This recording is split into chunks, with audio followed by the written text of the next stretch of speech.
네, 안녕하세요. 이번 시간에는 저희가 비대면 자원봉사 활동에 대한 아주 기본적인 안내를 드리려고 합니다.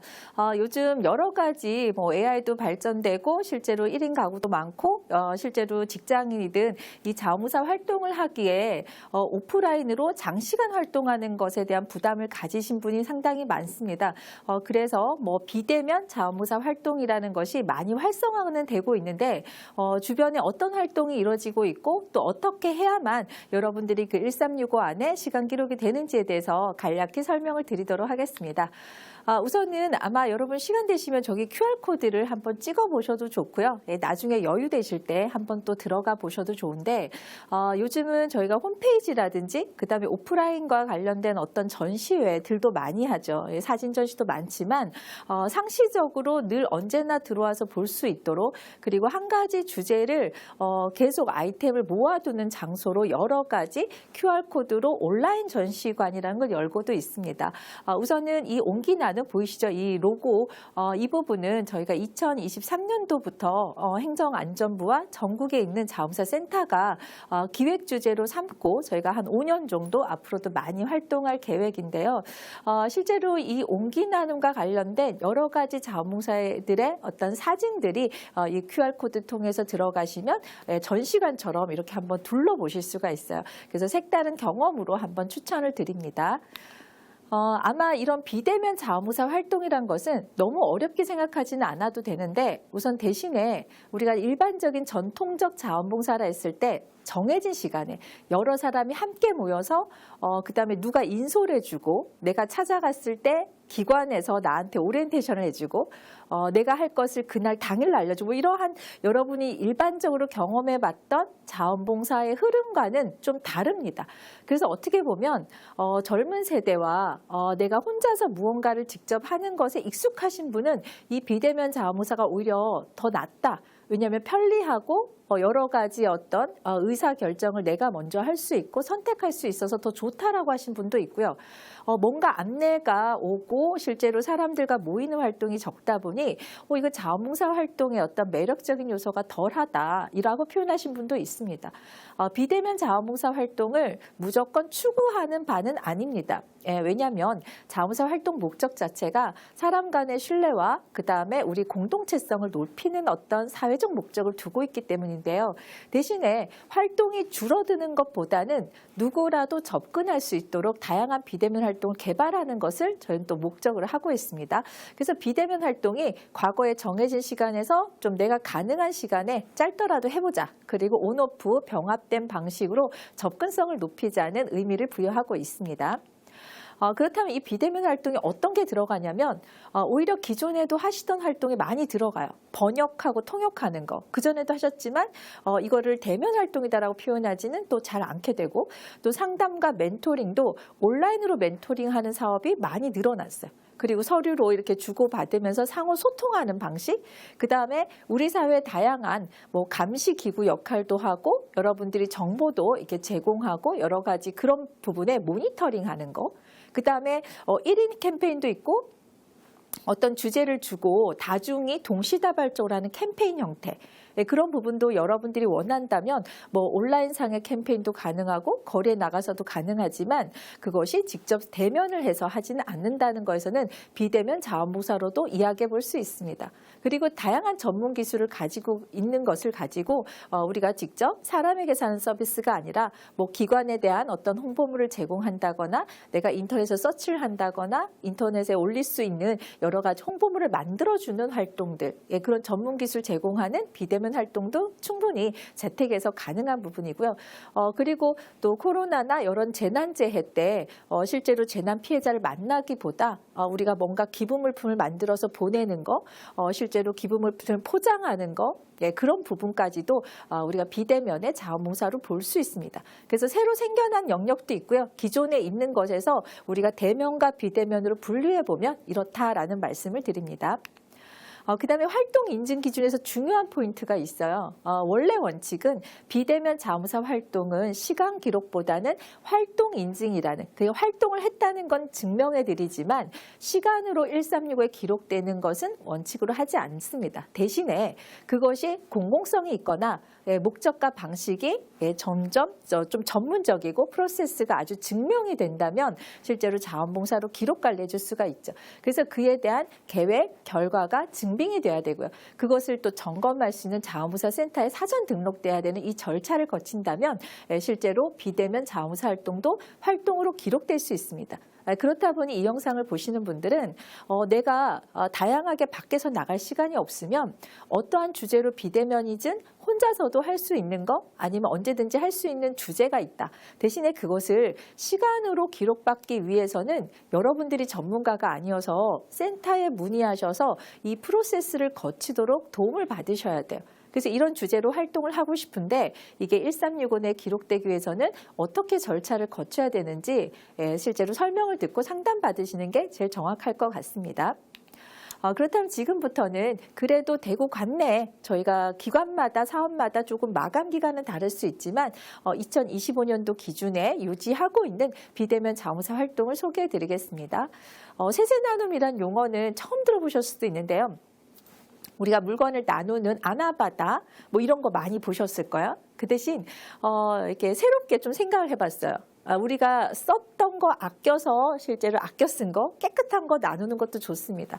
대신에 뭐 다량으로 구매했는데 아니면 구매했거나 선물 받았는데 내가 전혀 쓰지 않은 새로운 물건을 나누는 거. 그래서 굳이 의미를 부여하자면 새로운 물건 안 쓰는 걸 나누자 해서 세세 나눔이란 프로그램을 합니다. 여러분들이 언제든지 물건이 있으실 때 전화를 하시면 해당하는 기관을 연결해 드리기도 하고 기획 주제로 1365 안에 뭐 학기를 맞이해서는 아동 문구류를 모집한다거나 실제로 출산을 앞둔 그 임산 용품을 저희가 모집한다거나 그 기획 주제로 올릴 때도 있어요. 그래서 이런 거 프로그램이 있구나 생각하셔서 본인이 의견을 내셔서 실제로 물건과 이렇게 편지를 쓰셔서 제공해 주셔도 괜찮습니다.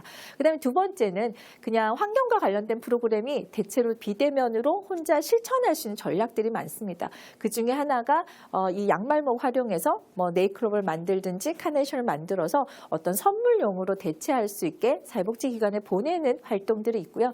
좀 더 구체적인 거는 그 방법론하고는 1365 시스템 안에 올라가 있습니다. 그다음에 구군 안전보안관이라 해서 앞서 말씀드린 것처럼 모니터링에 가까운 활동이죠. 이 안전신문고라는 어플을 활용해서 우리 지역에 좀 안전에 유의한 어떤 장소나 그런 내용들을 여러분이 신고하는 제도고요. 이거는 이제 각 구군청의 안전총괄과에서 관리하는 공식 프로그램이고 최대 4시간, 그다음에 월 최대 10시간까지 인정됩니다. 왜냐하면 모니터링 활동이 어떻게 보면 쉽게 생각하면 하루에도 너무 많이 활동할 수 있고요. 대신에 그것이 단순하게 찍는 게 아니라 여러분이 그런 촬영을 하면서 어떤 기본 개념을 익히는 것이 자원봉사의 목적이기 때문에 최대 이렇게 등록할 수 있는 시간을 한정되어 있습니다. 또 하나 디지털 시민 감시단 또한 또 하나의 그 모니터링과 감시 감독, 우리 사회의 어떤 불법적인 요소를 개선해내는데 시민의식을 발동하는 거죠. 이런 주제 말고도 너무나 많은 다양한 주제에 그렇게 모니터링 활동이 가장 많이 활발해집니다. 인터넷상에서 이제 성매매나 불법 유해한 광고들을 청소년들이 접근하지 않도록 여러분이 검색해서 그걸 봤을 때 이렇게 신고하는 제도입니다. 대신에 이 부분은 사전 교육을 받고 하시면 정확하게 어떻게 해야 되는지 알 수 있습니다. 그래서 활동 문의도 올려놨습니다. 그다음에 요플레, 여기 플라스틱 뚜껑 몰래 이렇게 추려서 이제 사업명을 갖고 있는데요. 플라스틱 실제로는 분리 가공이 가능하지만 가공할 수 있는 시스템이 있어야 되고 가공해서 그것이 또 하나의 일자리로 가야 되고 이런 절차들이 좀 복잡합니다. 대신에 대구에는 자활기관과 연계가 돼서 이 플라스틱 병뚜껑을 색깔별로 모아주시면 수거에 가서 그것을 가공하는 실제로 근로로 이렇게 넘어가도록 시스템이 되어 있어요.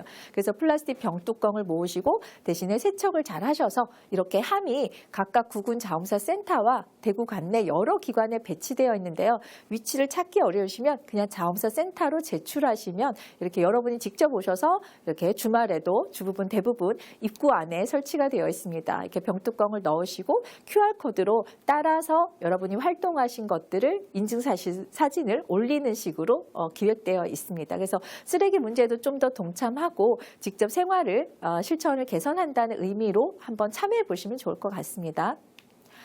그다음에 에코백, 실제로 병뚜껑도 모아서 재활용하는 게 많고요. 그다음에 우유팩, 멸균팩을 이렇게 수집해서 세척은 기본입니다. 세척해서 이렇게 제출을 하시면 일지하고 작성해서 제출하시면 되고요. 그것이 축적되면 이것을 모은 자원봉사 센터에서는 그걸 행정기관에 다시 보내서 어떤 휴지라든지 리워드를 공공기관에서 제공을 받습니다. 그러면 그 리워드 받은 거를 또 지역사회 어려우신 소외계층에게 다시 리사이클해서 배부를 하는 과정 으로 여러분이 직접 어떤 기부를 하지는 않지만 내가 자원도 아끼고 어려우신 분한테 기부도 할 수 있는 시스템이라고 보시면 좋을 것 같습니다. 그다음에 구군센터별로 조금 더 활동하는 모습을 본다면 중구자원봉사 센터는 언제나 자원봉사 할 수 있다라는 미션 3가지를 실천하는 부분이에요. 그래서 온택트 자원봉사라고 해서 온라인상에 일회용품 줄이기, 분리수거, 줍깅 등을 실천해서 내가 기록하는 어떤 과정에 있습니다. 그리고 탄소 중립 실천 자원봉사 동구자원봉사 센터에서도 용기에 담기, 저탄소 밥상 차리기, 플러깅하기. 아마 활동을 하나만 해서는 우리가 목적성을 이루기 어렵기 때문에 여러 가지 주제를 겸해서 여러 개를 실천했을 때 비대면은 조금 인정하는 사례로 들어가고 있습니다. 그다음에 남구에서도 캔꼬리 모아보자. 캔꼬리도 또한 이 부분도 리사이클되는 자원으로 많이 지금 수거를 하고 있습니다. 그리고 탄소 중립 빙고라고 해서 앞서 동구처럼 여러 가지 실천 주제를 좀 더 재미나게 이렇게 3개 아니면 9개 이렇게 실천할 수 있는 시스템을 제공하고 있습니다. 그다음에 수성구에서는 프로그램이 대부분 제목은 좀 다를 수 있으나 흘러가는 방식은 비슷할 거예요. 자원봉사 일상 속에서 찾아가기. 그래서 점역 활동이라는 거는 점자 이렇게 저희가 찍어보는 활동도 체험해 보실 수 있고 플로깅하면서 그 장면을 사진 찍어서 또 누군가에게 환경을 인식시키는 활동, 뭐 빗물바지 정화 활동 이런 것들을 모아서 하는 비대면 자원봉사 활동이 있습니다. 그리고 수성구 자원봉사 센터에 좀 알아가는 과정으로 센터의 웹진을 영상을 시청하고 또 의견을 남기고 그 안에서 온기 나눔 자원봉사가 뭔지 스스로 풀어내는 과정이 실제로 비대면 자원봉사 활동으로 또 특이하게 하고 있습니다. 그다음에 달서구 자원봉사센터에서도 걸어서 우리가 어떤 플로깅 많이 하듯이 언택트 마라톤이라는 것으로 챌린지 형식으로 진행되고 있고요. 달성군 자원봉사센터에서는 재봉틀로 본인들이 어떤 생활용품을 만들어서 기부해주는 방식으로 하고 있습니다. 뭐 누구나 여러분이 이거 외에도 실제로 더 다양한 걸 오히려 자원봉사자분이 만들어내실 수 있을 것 같아요. 그다음에 군위군에서는 친환경 삼배수세미를 만들어서 기부해주는 방식으로 가면 또 어려우신 분에게 저희가 이렇게 리사이클 하면서 직접 만나서 함께 하지는 않지만 내가 나눌 수 있는 것을 요즘은 활동으로 가져가고 기부, 나눔 문화까지 이어지는 것을 비대면 자원봉사로 많이 개발되어 있습니다. 그래서 올 한 해 자원봉사 프로그램 다른 거 좀 참여하기 어려우신 분은 이 중에서 선택하셔서 꼭 한번 참여해 보시면 좋을 것 같습니다.